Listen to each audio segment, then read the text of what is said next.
Kim became the first North Korean leader to step into South Korean territory since 1953 on Friday morning, crossing the line that separates the two Koreas at the Demilitarized Zone (DMZ) in a highly choreographed moment that was beamed live to the world. The two leaders appeared at ease, smiling and talking, and on entering the Peace House, Kim signed a guest book, where he wrote, "A new history begins now, and an age of peace, at the starting point of history, new chapter." Sitting at the Oval Table before the talks began, Kim said he wanted to write a new chapter in Korean relations. "As I walked over here, I thought, why was it so difficult to get here? The separating line wasn't even that high to cross. It was too easy to walk over that line, and it took us 11 years to get here," Kim told Moon and the gathered officials. Moon praised Kim's courageous and bold decision to sit down for talks. "Over the past 7 decades, we weren't able to communicate, so I think we can talk the whole day today," Moon said, drawing laughs from Kim. The North Korean leader was accompanied by his sister Kim Yo-jong, who led the Pyongyang delegation to the 2018 Pyeongchang Olympics and has been playing a more visible role in North Korean politics. The summit is the result of months of diplomatic wrangling and negotiating on the part of Moon, a longtime advocate of peace between the Koreas. It will also set the stage for the first meeting between a sitting U.S. president and North Korean leader when Donald Trump and Kim meet in late May or June. In a White House statement issued on Friday morning, the Trump administration said it hoped the talks will achieve progress toward a future of peace and prosperity for the entire Korean peninsula. However, stakes are high and some observers are doubtful the two sides can bridge the gap created by 60 years of antagonism and suspicion.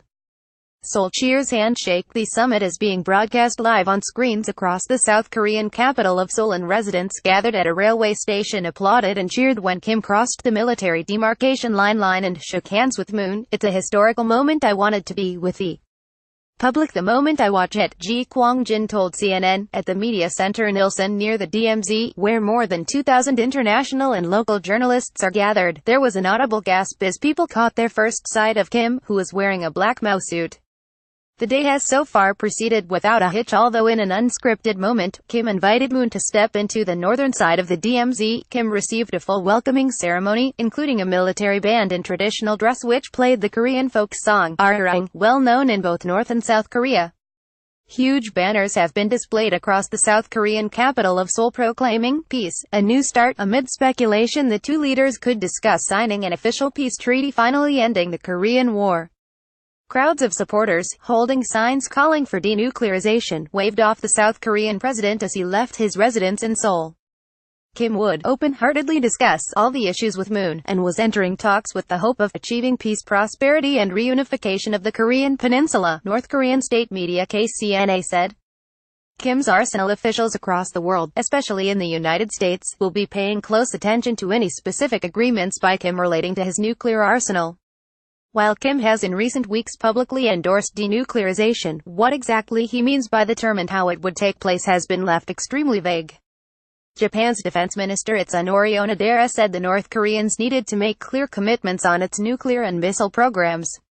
"I would like to keep close eyes on this summit and find out if it is leading to concrete action," he said on Friday morning. Developing story. More updates to come. CNN's James Griffiths reported from South Korea. Ben Westcott wrote and reported from Hong Kong.